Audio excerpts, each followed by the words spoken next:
problema, Laura. Un gusto a todas. Me avisan que ya estamos en vivo, así que vamos a comenzar este panel. De verdad que me siento súper emocionada. Yo soy Ivonne Flores, parte del equipo de Glasswing.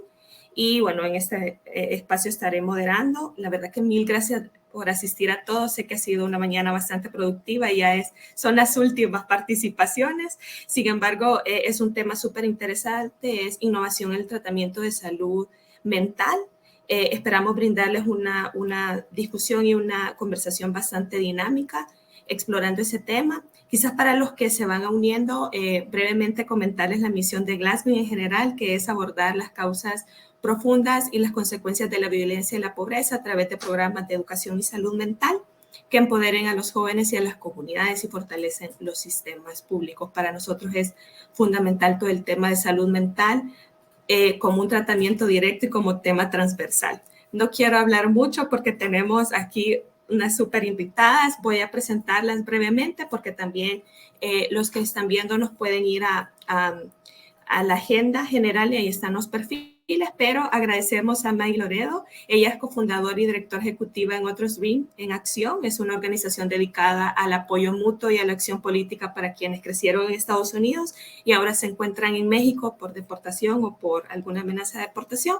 Está con nosotros también Natalia Quiñones, cofundadora de Duna, y es súper interesante porque es una organización que trabaja con alternativas para la paz, que nace de la necesidad de esas nuevas estrategias para enfrentar los desafíos que plantea esa transición de paz y todo el tema de salud mental en ese proceso. Y finalmente la doctora Laura Calderón de la Barca, que es directora de Terapia para México, y bueno, estaba viendo que tiene muchísimas alternativas de terapia a partir de diversas disciplinas. Así que un gusto. Dejo con ustedes, abro a ustedes, perdón, el micrófono y quizás quisiera como conocerlas, quizás porque consideran importante la innovación en el tema de salud mental y también todas esas prácticas que tienen desde su campo de acción. Adelante, un gusto. No sé si comenzamos con... Listo, Laura, gracias. Sí, de hecho, Natalia, no sé si querías tú iniciar, me parece que en nuestras conversaciones anteriores podríamos...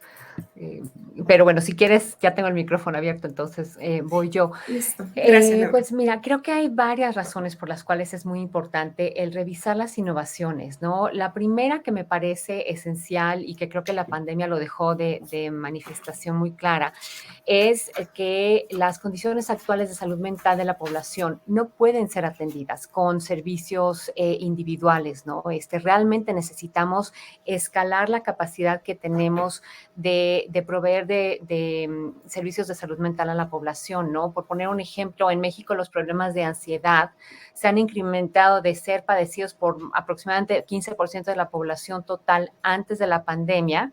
Luego, en el primer año de pandemia, eso subió a 32%, o sea, más del doble. Y en el segundo año de pandemia fue 50% de la población. Esto con cifras de la OCDE y de la Universidad Iberoamericana. Entonces, cuando vemos el nivel de necesidad, ¿no? O sea, son millones y millones de personas que requieren de apoyo. Entonces, sí necesitamos otro tipo de servicios que nos puedan permitir impactar a otros niveles. Ese sería un elemento. Un segundo elemento es que me parece que hay heridas que son, y digo, yo me dedico mucho a ver temas de trauma colectivo, ¿no? Que tienen que ver cómo queda impactado el espacio social entre nosotros y también en nuestras identidades sociales, ¿no? Digo, yo como una persona que soy mestiza, no parte indígena, parte española, me tocó vivir esto mucho antes de la pandemia en la escuela, con temas de discriminación y el impacto que eso tuvo en mí por muchos años, donde yo no podía hablar en público, por ejemplo, ¿no? Porque era aterrador para mí y entonces tuve que pasar por todo un proceso de sanación que involucró la dimensión colectiva de mi ser. Entonces, poca gente realmente en aquella época se dedicaba a ver esto, ¿no? Tuve que hacer yo misma, pues, mi investigación de, bueno, ¿cómo se sana uno de esto, no? Bendito sea Dios, hoy hay mucha más gente que está haciendo esto, pero no es la mayor parte de la gente que está clara de la naturaleza colectiva de ciertas heridas que cargamos, que solamente en colectivo realmente podemos sanar, ¿no? Entonces lo dejaría ahí, y pues no sé quién más quiera compartir ahorita después de mí. Gracias, Laura. No sé si Natalia y luego Mari. Bueno, no, yo con mucho gusto voy a compartir mi pantalla para mostrar algunas diapositivas que había preparado, que tienen que ver un poco con lo que Laura ha mencionado. Vamos a poner esto en pantalla. ¿Están todos viendo mi pantalla? Sí, sí, lo podemos ver. Espero que sí. Ok, bueno, pues para nosotros desde Duna realmente la premisa es que la paz no es posible sin salud mental. Definitivamente todas las experiencias que hemos visto tanto en Colombia como en otros países de América Latina nos demuestran que la salud mental individual y colectiva son las premisas necesarias para que la paz sea una construcción duradera en el colectivo. ¿Por qué necesitamos innovación entonces en este campo de la salud mental, específicamente en Colombia y en otros países de Latinoamérica? En primer lugar, por la limitación de recursos financieros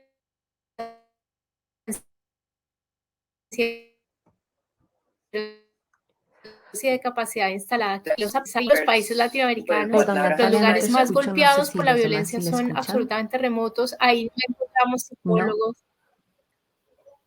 ¿Hola? Hola, hola. ¿Me escuchas? Sí, te escuchamos. Creo que había una interferencia. Hola, Natalia. ¿Nos escuchas? Creo que tiene interferencias o problemas con el internet. No, yo sí las escucho bien. Es un tema que yo escucho también la traducción mientras yo estoy hablando. ¿Será eso? Creo que sí. Ahorita vemos, pero sí. No sé cómo apagar ese audio. No sé si nos pueden apoyar el equipo. Sí, ahorita me dicen que están viendo eso. Sí, no continúas, Natalia, gracias. Ahorita van a ver. Listo, bueno. Entonces les estaba diciendo que en general en los territorios que han sido más golpeados por la violencia en toda Latinoamérica es muy difícil encontrar psiquiatras, psicólogos, medicinas sofisticadas para la salud mental. En general, la atención tradicional en salud mental no se encuentra disponible en estas áreas donde más se necesita, porque es donde la violencia ha causado sus mayores traumas, sus mayores estragos. Por eso necesitamos innovar para ver cómo podemos llegar a estos territorios. De otro lado, estamos necesitando alternativas costo-eficientes y costo-efectivas que además tengan un enfoque comunitario activo. Si nosotros seguimos mental como un tratamiento por parte de un psiquiatra que incluye medicación, realmente va a ser muy difícil llegar a tantas personas que lo están necesitando con tantos sucesos traumáticos que siguen ocurriendo en todos nuestros países. Por lo tanto, necesitamos al mismo tiempo y de una manera que sea viable desde un punto de vista financiero para nuestros gobiernos. Por otro lado, creemos que hay que descolonizar la atención y yo creo que en esto conversábamos con Laura, estamos muy de acuerdo que la atención tradicional a la salud mental en Latinoamérica de alguna manera con rezagos, ¿no? De colonialismo desde el centro hacia afuera, de qué significa estar bien, y además creando esa necesidad y esa dependencia de las personas respecto de un psiquiatra o un profesional o una medicina producida por una farmacéutica a altísimos costos. Entonces, cuando hablamos de descolonizar la atención, que es el otro pilar de la innovación, estamos hablando de crear herramientas instaladas para que cada persona sea dueña de su propio bienestar, que esté en manos de cada uno poder generar una salud mental duradera. Asimismo, queremos integrar los recursos nativos comunitarios. Todas nuestras comunidades llevan muchísimos años viviendo con las consecuencias del trauma, con las consecuencias de sucesos muy violentos que han ocurrido en nuestros territorios y han desarrollado sus propias formas de resiliencia. Esos recursos y esas formas de resiliencia son las que queremos integrar en la atención, ir más allá de las pastillas, de la medicación, integremos todos estos recursos que las comunidades han desarrollado por sí mismas para poder hacer todos los sucesos que han vivido en los últimos años. Yo creo que ya en esta diapositiva pues es un poco más que ver como con la conseguir, digamos, ese diálogo entre ambas cosas, salud mental y construcción de paz. Pero bueno, pues yo creo que esa la podemos saltar, poder escuchar un poco más de las demás compañeras. Gracias, Natalia. Maggie, por favor. Sí, muchas gracias a ambas, a todas. Creo que rescatando mucho lo que comparte la doctora Laura, como sobre todo la parte colectiva es muy fundamental para nosotros, sobre todo como en nuestro caso de ODA, otros Dreams en Acción en la comunidad, conformada por personas deportadas y retornadas, como algo que hemos estado descubriendo juntos como comunidad, como colectivo, es justo a través de las prácticas narrativas una manera de poder abordar y compartir y hablar de las historias, ¿no? Entendiendo que hay múltiples historias, hay un infinito de historias que nos atraviesan y que a través de eso y cómo de manera comunitaria, no solamente reflejándome, resonando con el otro, con la otra persona, pero también teniendo espacios para nosotros y nosotros, de nosotros, como para poder justo colocar esas historias y colocar esas narrativas que no han sido escuchadas, ¿no? O esas narrativas que han sido silenciadas por otros discursos y que también hay que ver mucho como las inequidades estructurales y cómo esas son parte de los procesos de trauma, de los procesos de salud mental y cómo reconocer esas inequidades estructurales también es una manera de poder abordarlas, ¿no? Y poder compartirlas, pero siempre desde este enfoque colectivo, desde este reconocimiento de que la persona, el grupo, la comunidad es experta en sus vidas, ¿no? Como que las personas siempre están resistiendo una dignidad en las comunidades, en las personas, en los grupos. Y para mí, a través de las prácticas narrativas y aprendiéndolas y descubriéndolas y viendo cómo se adaptan también a cada territorio, a cada contexto también, a cada comunidad, como creo que desde ahí parto y hemos partido para abordar la salud mental, además de, por ejemplo, el uso del arte y la cultura como una manera también de expresión, de sanación, pero también de colectividad, ¿no? Y en las prácticas narrativas también hay esta parte muy importante de la identidad es un logro colectivo, nunca individual. Entonces también cuando unimos nuestras experiencias, cuando empezamos a tener esos espacios de habla, de escucha, como es donde justo vamos descubriendo que mi experiencia no es una experiencia personal aislada, ¿no? Sino que es parte de algo más grande y hablándolo desde ese lugar también se valida, se legitimiza como la experiencia y creo que eso es muy importante cuando estamos, son procesos muy importantes que contribuyen a la salud mental, pero desde otros lugares, aparte de la psicología tradicional también, ¿no? Que muchas veces sentimos que trata de diagnosticar algo y también como el diagnosticarte una enfermedad o diagnosticarte una, pues sí, ¿no? Como algo creemos que también eso contribuye también a internalizar como, no, yo tengo este diagnóstico y eso soy y eso voy a hacer, ¿no? Y más bien cómo vemos los problemas como algo externo y si es algo externo, cómo son relaciones, ¿no? Y las relaciones pueden cambiar, ¿no? Y también verlo como eso externo también ayuda mucho a iniciar un proceso de cambiar esa relación y los efectos que esa relación tiene en mí, ¿no? O ese problema, si lo llamamos como problema. Entonces, para nosotros, como el tema de salud mental, la parte colectiva es fundamental, pero también desde las prácticas narrativas, desde el arte, desde la cultura, desde transformar narrativas a través de crear y generar espacios de y para nosotros, es como muy importante y creo que eso es lo que me gustaría como compartir en este espacio, pero gracias. Gracias, Maggie. Sí, gracias a todas. La verdad que igual nosotros creemos que salud mental es un tema tan amplio y que ha sido como disminuido a veces a lo clínico. ¿Y qué pasa con esa accesibilidad a las comunidades, verdad? Precisamente por eso es que queremos como, digamos que generar conciencia de que no, esa visión tradicional y qué prácticas cotidianas incluso desde las comunidades pueden beneficiar a salud mental. De repente una respiración puede ser, no como tan abstracto que muchas veces se ve. Así que me gustaría seguir profundizando en su experiencia porque creo que podemos ligar dos preguntas y la primera es algunas lecciones aprendidas que ustedes hayan como tenido durante estas intervenciones y esto capaz que va ligado también a la diferencia de perfiles que ustedes atienden. Por ejemplo, no es lo mismo una mujer, un hombre, por ejemplo, en la urbanidad que en lo rural. Hay diferentes perfiles que ustedes también están atendiendo. Me gustaría que pudieran como profundizar en esto. Muchas gracias. No sé si comenzamos el mismo orden de las presentaciones anteriores. Laura, por favor. Sí, con gusto.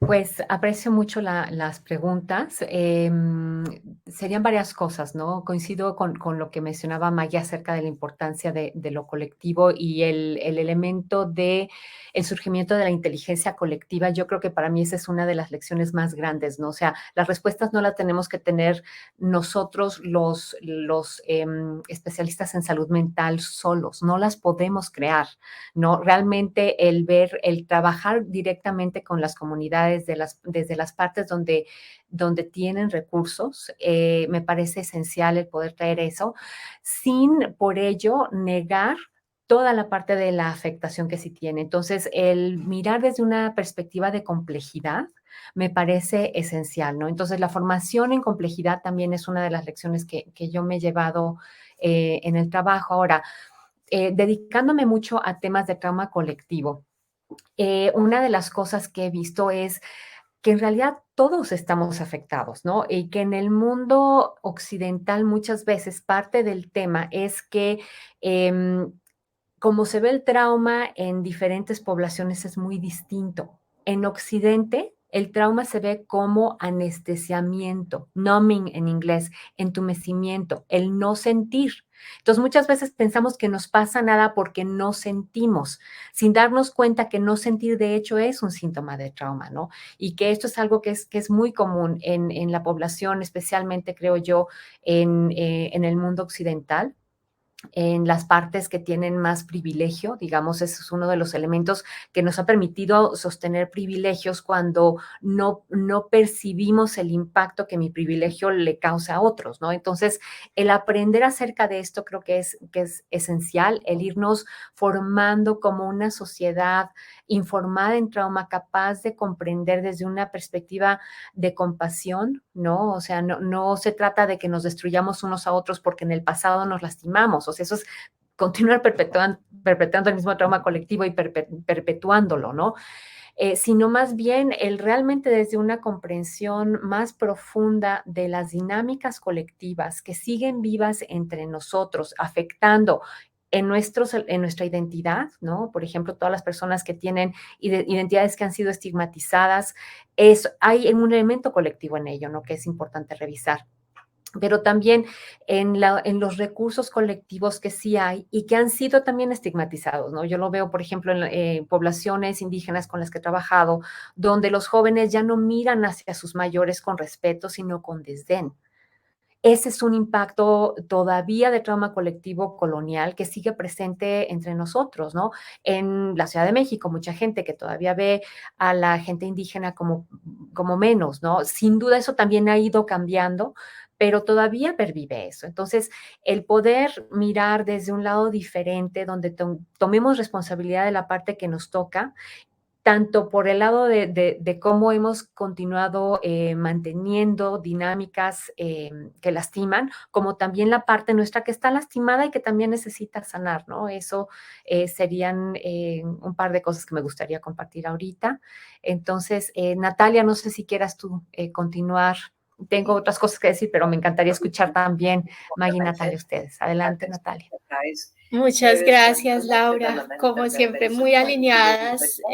Yo quería compartir dos lecciones grandes con ustedes y la primera coincide con lo que menciona Laura y es la necesidad de trabajar más allá de la salud mental individual. Tenemos que ir a conceptos colectivos de la salud mental, trabajar con las comunidades y lograr realmente sanar las relaciones. Lo que nosotros estamos viendo en el territorio, en Colombia, es que así logremos crear una paz interior en las personas que han estado expuestas a distintas situaciones muy difíciles de trauma. En todo caso, el tema de las relaciones y de cómo nos pensamos y nos identificamos como comunidad es un aspecto fundamental para que la salud mental funcione a largo plazo. Entonces, pues básicamente lo que estamos tratando de hacer es esas prácticas del colectivo en nuestros programas de atención de salud mental. Específicamente, ¿cómo lo estamos haciendo? Pues sobre todo con inspiración en las prácticas restaurativas, en el círculo restaurativo, el tótem de la palabra, la escucha activa, las declaraciones afectivas, que todos como comunidad podamos sentarnos y podamos conversar sobre las cosas que han sucedido, las cosas que están sucediendo y que nos preocupan y que nos siguen preocupando y que podamos colectivamente resolver todas esas rupturas que han ocurrido por las distintas traumas, sean ancestrales y colectivos como los que mencionaba Laura, de la discriminación racial, en el caso de Colombia, la estratificación social, la pobreza, en fin, tantas cosas que están atrás en nuestro inconsciente o cosas muy inmediatas por ejemplo, hay un problema de seguridad en la comunidad, está reactivándose el microtráfico, ¿cómo vamos juntos a combatir este tipo de conflictos que estamos encontrando a nivel colectivo? La segunda lección o aprendizaje que hemos tenido con Duna es que trabajar de arriba hacia abajo la salud mental tampoco es suficiente. O sea, partir del discurso y esperar que solo hablando logremos una gran sanación no es suficiente. Tenemos que partir también del cuerpo.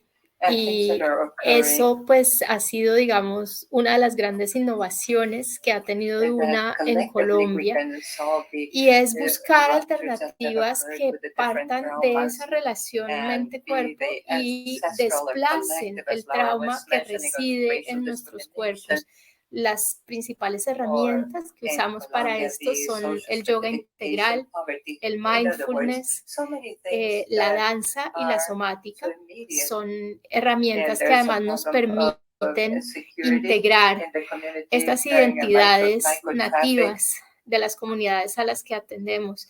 En el caso de los indígenas, por ejemplo, encontramos temas de meditación, y de integración de silencio con la naturaleza que son avanzadísimos y que no tenemos que venir a enseñar yogas extranjeros porque ya tenemos una forma de crear un silencio interno dentro de nuestras comunidades.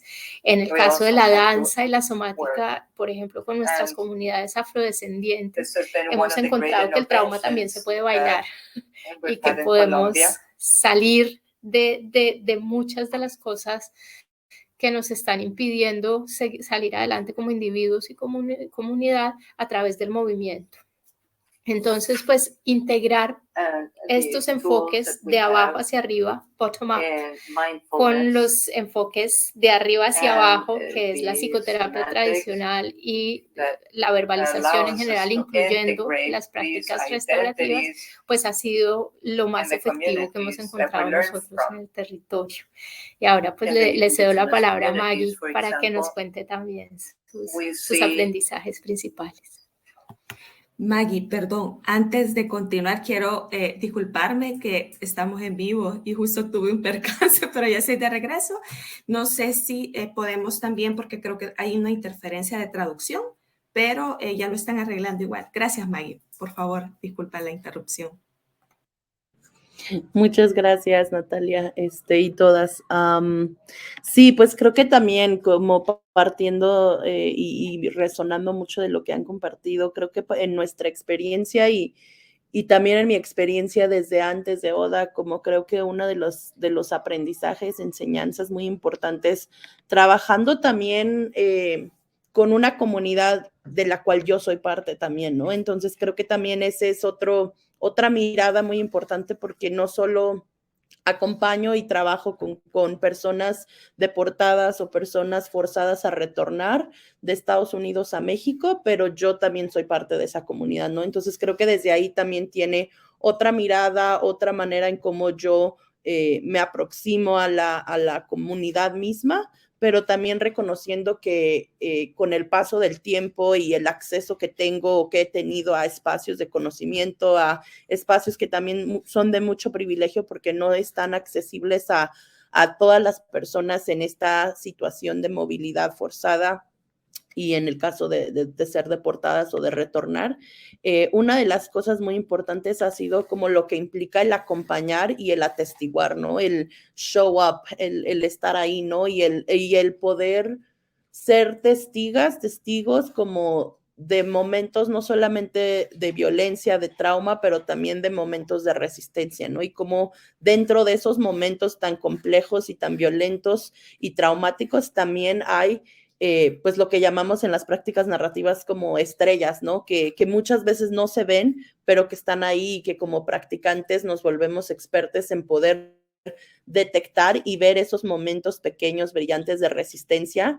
Y no solamente como decirle a la persona o al grupo, mira, eso, ¿no? Sino más bien preguntar siempre, ¿no? Como preguntar qué es eso, ¿no? Y que las mismas personas vayan contando y construyendo unas historias alternativas de resistencia en donde muchas veces en medio de la violencia, del trauma, no las vemos, pero están ahí, ¿no? Y como de manera colectiva, a través de preguntar, a través de esa pregunta genuina o esa curiosidad genuina también, logramos visibilizar esos otros momentos que suceden justamente cuando acompañamos, cuando atestiguamos, cuando acuerpamos durante esos momentos son muy importantes, pero que también los espacios colectivos de resonancia, como decía, ¿no? Que le dan esta legitimidad y esta validez a una experiencia o a una emoción o a un sentimiento que a lo mejor yo estoy debatiéndome internamente o la culpa, todas estas emociones de culpa, de duda, que cuando los externalizamos en un grupo y se vuelven posibilidad de legitimizar,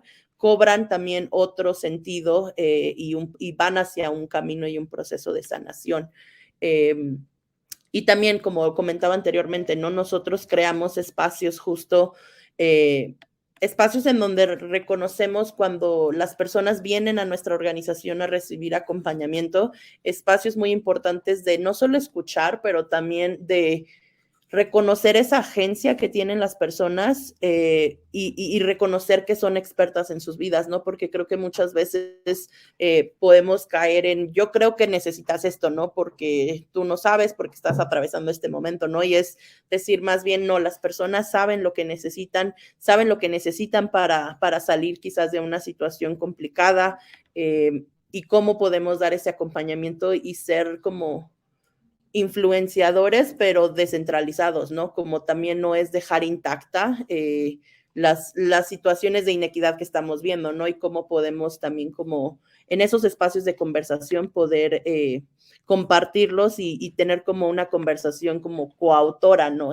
Nosotras con las personas que están participando también y cómo nosotros también participamos en esas conversaciones, en esos acompañamientos. Es muy importante colocarnos desde ese lugar también. Y pues los medios artísticos, nosotros dentro de la organización tenemos un centro cultural y artístico que se llama Pocha House y justo también cómo vamos también generando nuestro propio lenguaje, nuestro propio vocabulario, pero también reivindicando otro tipo de lenguaje que a lo mejor originó como un término o términos despectivos o términos que venían de lugares de violencia, como también se reivindican en espacios en donde a través del arte, de la cultura, de espacios para talleres, espacios para poder generar diferentes espacios para hablar, para escuchar, pero también cómo los transformamos en medios artísticos, ¿no? Nosotros hacemos publicaciones independientes de fanzines, hacemos diferentes talleres en donde se convierten en fotografías, se convierten en... Hay muchas personas en la comunidad de Portada Retornada, específicamente aquí en México, que están generando sus propias plataformas de documentales, de música, de lo que compartían también, ¿no? Como la resistencia también es bailando, ¿no? Espacios también de reír, como hay mucha complejidad en los diferentes temas, pero muchas veces creo que lo único que vemos o lo que tratamos de hablar, y incluso también en experiencias cuando yo estaba tomando diplomados sobre prácticas narrativas y que me tocaba participar, casi con la mayoría eran psicólogas que venían de la psicología clínica, y algo que me llamaba mucho la atención es que siempre decían como, ¿cómo puedo hacer que el paciente hable de esto? Y yo siempre me le quedaba viendo como a mis maestros, ¿no? Como yo decía como, pero ¿por qué quiere hacer que el paciente hable de esto si el paciente es experto de su vida, como el paciente va a hablar de lo que quiere hablar? A lo mejor en esta sesión, en esta conversación, yo no quiero hablar de algo en específico, pero quiero hablar de este otro tema, ¿no? Entonces, como esa parte de querer como desde el lado de la persona que está escuchando, que puede ser psicóloga o puede ser trabajadora social o puede ser una trabajadora comunitaria, como nos nombremos, como creo que tenemos mucho que trabajar en deconstruir esa parte de querer tener el control, del querer que aborden ciertos temas, porque eso creemos que es lo que se necesita, y más bien volver a lo que las prácticas narrativas pues se compone de muchísimos conceptos ancestrales y contemporáneos, ¿no? Pero que hablan justo de cómo reconocer esa expertise de las personas, de los grupos, de las comunidades con los que trabajamos, y cómo a través de esas conversaciones como vamos pasando de historias que predominaban de la violencia, del problema, a cómo vamos cambiando a un territorio donde hay historias preferidas, ¿no? Historias de resistencia, historias de qué otras personas o figuras significativas contribuyeron a mí, cómo voy construyendo esas historias en conjunto, ya sea si estoy en una conversación con una persona o con un grupo o con una comunidad, o mientras veo un documental, o mientras veo como... Y también la importancia de documentar, eso también es algo súper importante dentro de las prácticas narrativas y del trabajo que hacemos, como hay miles de maneras de generar documentos que contribuyen a la memoria, no solo como colectiva y para tenerla, pero también documentos que ayudan a los grupos, a las personas, a las comunidades, a volver a ellos y decir, wow, pues sí, yo escribí esta carta en esta conversación, o yo hice este pequeño...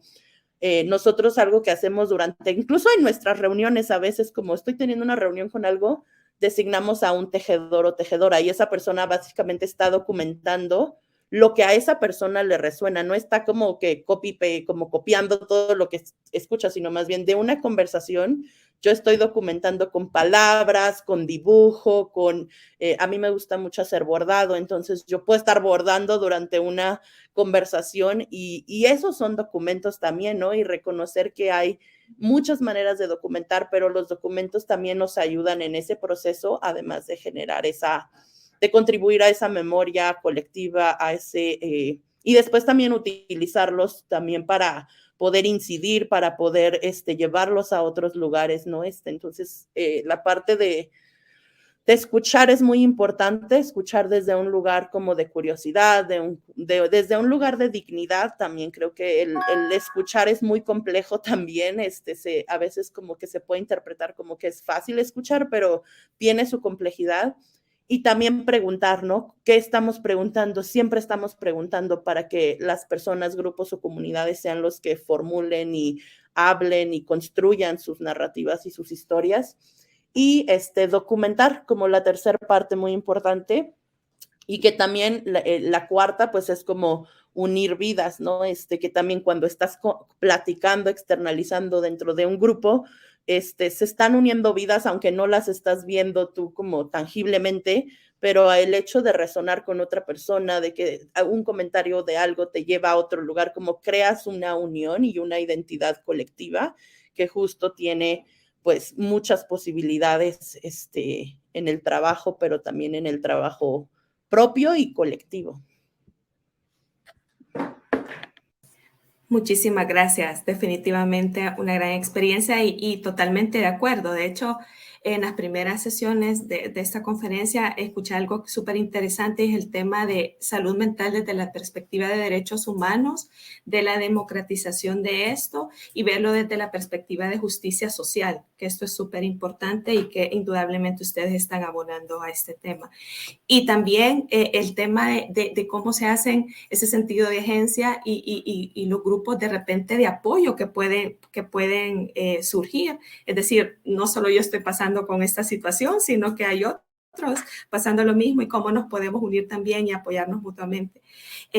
Definitivamente me hace pensar también y me gustaría que pudiéramos juntarse ustedes también tienen como otra experiencia, etcétera, bienvenida, pero quizás en este proceso de acompañamiento sin duda requerimos cierto personal o ciertos recursos que son como importantes, ¿verdad? En esta medida. Entonces, quisiera saber cómo en estas innovaciones, si me pudieran contar desde su experiencia todo el tema de también presupuestos, por ejemplo, o a veces pensamos que, por ejemplo, una danza, un grupo de teatro puede ser muy costoso de repente, pero como ¿qué como de estrategias ustedes han implementado? Que tampoco es como pensar que salud mental tiene que ser así, tan costoso o solamente con el psicólogo, etcétera. Entonces, quisiera que pudiéramos abordar eso y también un poco la sostenibilidad de eso. De repente, por ejemplo, grupos de teatro o baile se deja como en la comunidad, se identifican como liderazgos, etcétera. Quisiera como que abordáramos eso. Gracias. Pues me parece una pregunta muy importante, Ivonne, y me gustaría hilarlo un poquito con la que acabamos de tener también, porque los recursos, el poder llevar temas de salud mental a la mayor cantidad de gente posible, creo que va como por varias vías, ¿no? La psicoeducación, por ejemplo, creo que es un elemento que puede ser muy útil, si bien no necesariamente solamente con psicoeducación sale uno de un tema de trauma, por ejemplo, pero el comprenderlo ya ayuda a disminuir la ansiedad, ¿no? Entonces, creo que la psicoeducación tiene un rol muy, muy importante que jugar para ayudarnos con temas, por ejemplo, de vergüenza, para normalizar lo que nos está pasando, que no tiene entonces que ser tan, sobre todo con todos los medios electrónicos de comunicación que tenemos hoy a través de redes, o sea, vamos, si se comunican cualquier cantidad de cosas poco útiles en las redes, pues mejor emplearlas para comunicar mensajes que verdaderamente son valiosos, ¿no? Entonces, y dentro de ese trabajo con redes, uno de los recursos con los que yo he trabajado mucho con las organizaciones de Thomas Hübl, que es con quien yo me entrené en esto en particular, ha sido en la creación de espacios de corregulación, ¿no? De estar con otros donde juntos, al sentir juntos, esa experiencia nos ayuda a disminuir la ansiedad y disminuir la activación en nuestro sistema nervioso autónomo, ¿no? Entonces, la manera de hacerlo es muy sencilla y es alineando nuestra conciencia, nuestra voluntad y nuestra percepción. ¿Cómo es eso? Yo llevo mi atención a mis sensaciones primero, que esa sería como el llevar la parte de la conciencia, y acepto que esté ahí. Ahí es donde alineo mi voluntad. Como me esté sintiendo, primero busco a ver qué sensaciones de vitalidad, de fluir en mi cuerpo tengo. Ahorita puedo sentir en mis manos cómo corre, como hay una pequeña vibración, ¿no? Entonces me enfoco ahí y la siento. Luego incluyo las sensaciones tal vez desagradables, ¿no? Puedo sentir un poco de tensión en mi espalda, puedo sentir que tengo un poco de frío en las manos y en los pies, y simplemente las acepto. Y luego si hay algo donde no sienta, ¿no? Que mi rodilla no la siento ahorita, por ejemplo. Entonces, aceptar que no la siento. Entonces, alineo mi voluntad con lo que encuentro en la realidad.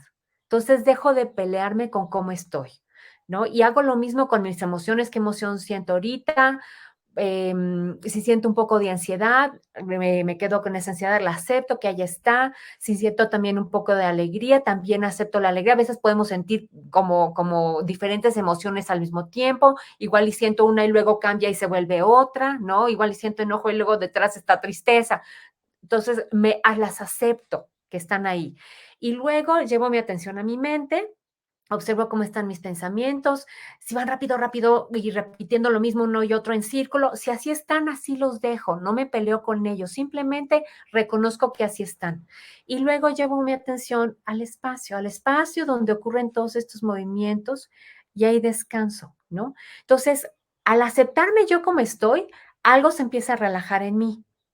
Y luego, cuando todas hacemos, por ejemplo, en este circulito de 4, cuando todas hacemos eso, y ya que nos aceptamos, yo acepto como estoy yo, así, tú también, y luego nos conectamos y veo cómo es sentirte a ti, ¿no? Entonces te veo, Maggie, y miro tus ojos y siento como siento cuando veo que como que hay se mueve algo en ti y entonces siento que hay una conexión entre nosotras, entonces eso ya me hace sentir así. Y luego que veo si Maggie está mirando a Ivonne y que entre ellas se conectan, entonces empiezo a sentir que el espacio entre nosotros se empieza a llenar de una energía.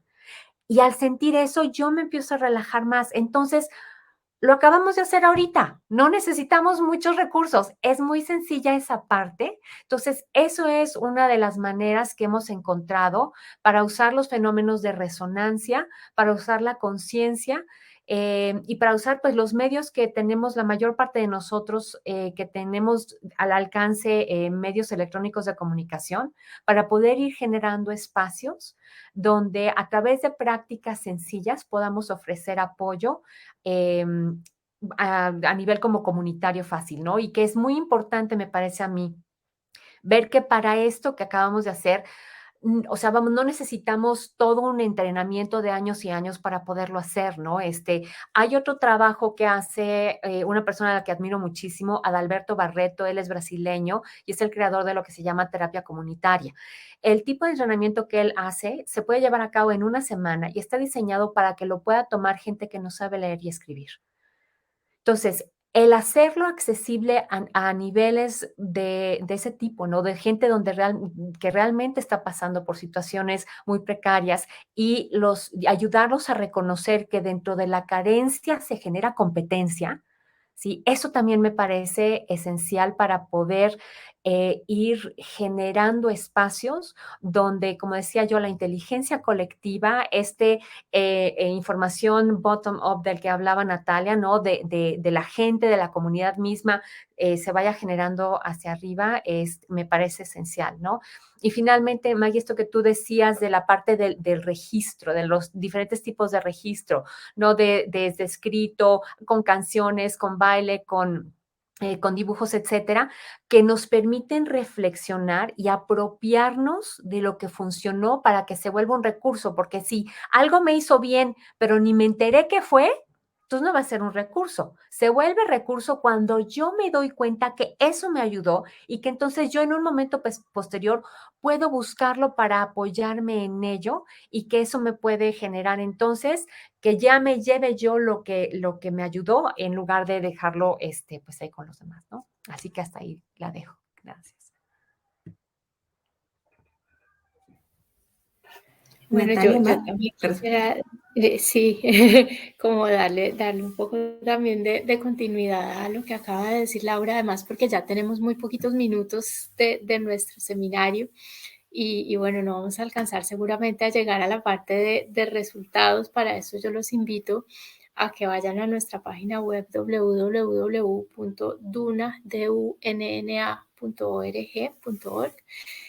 donde podrán ver realmente la cantidad de cosas tan fantásticas que se pueden hacer con muy poco presupuesto, con muy pocos recursos y de manera sostenible en el tiempo, porque justamente, como les decía al principio, uno de nuestros pilares de la innovación es descolonizar, es darle a las personas la posibilidad de seguir gestionando su salud mental sin necesidad de traer un maestro de yoga o un psicólogo o un psiquiatra o un medicamento de una farmacéutica costosa, ¿no? Entonces, pues en realidad hemos logrado superar síndrome de estrés postraumático clínicamente diagnosticado, con esos diagnósticos que Maggie nos decía, vienen muchas veces desde arriba, ¿no?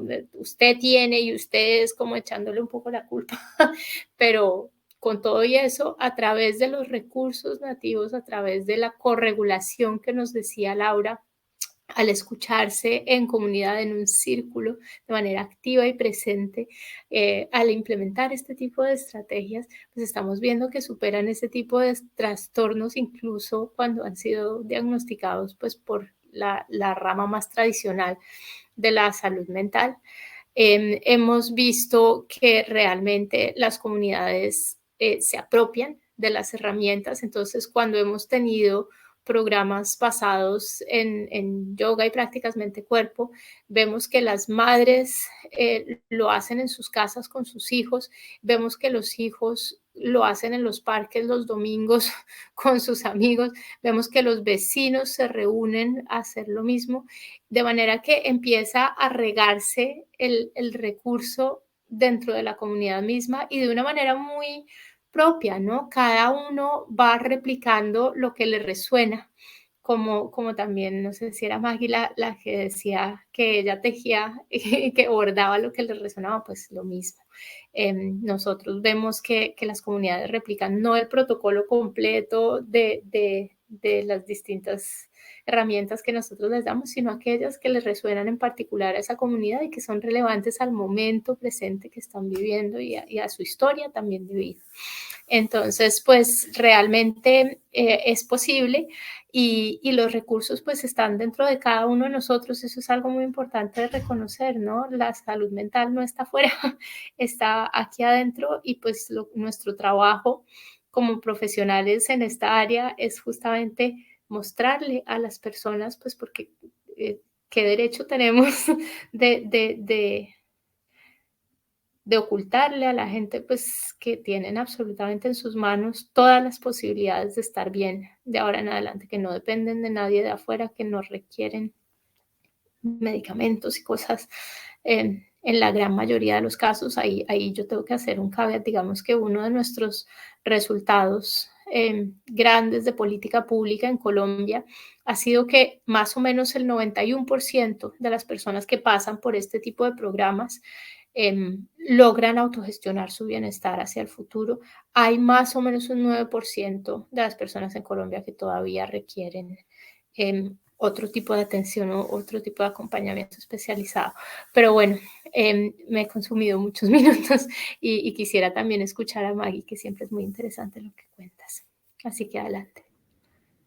Sí, no, muchas gracias. Creo que de ambas como he resonado y aprendido muchas cosas, pero creo que en cuestión de sostenibilidad y como los recursos, solamente también para cerrar súper rápido, creo que mucho de lo que hemos tratado de hacer desde, empezando por el equipo, pero también por nosotros tenemos una vocería, que son las personas directamente afectadas por estas políticas que tienen roles de liderazgo y participan en los procesos y estrategias y toma de decisión de la organización, es justo también tratar de generar esa comunicación, ¿no? De hablarlo, tenemos procesos de cuidado colectivo dentro de ODA, que siempre luego estamos como, tenemos mucho trabajo, pero hay que pensar como qué cosas podemos decir que no, cómo podemos, y sí tenemos mucho trabajo, como decía también Laura, como reconocer esa sensación, pero también reconocer y nombrar este momento de mucho trabajo o este momento de tensión, para después también como volver a abordarlo y hacer algo, ¿no? Para contrarrestar o para relajar. Entonces, creo que empezando con la comunicación y hablar el tema de salud mental y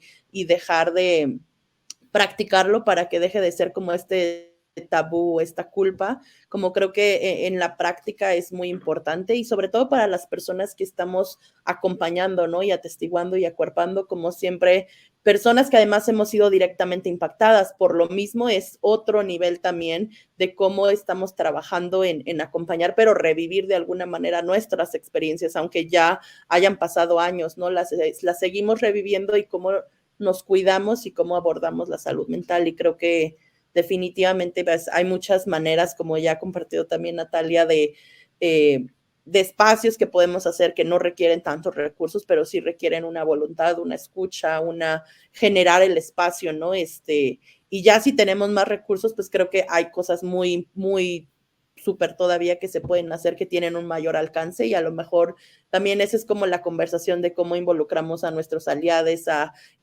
los otros sectores también, para que amplifiquen y para que contribuyan a que este tipo de trabajo también sea reconocido, ¿no? Y sea valorado también como trabajo que está dando otro tipo de resultados, que está abordándolos desde otros ejes. Creo que eso también es importante, y pues por ahí me quedo para que haya algunas preguntas. Gracias a Maggie, a Laura y Natalia. Lamentablemente el tiempo es tan corto, pareciera que largo, pero no, es súper corto.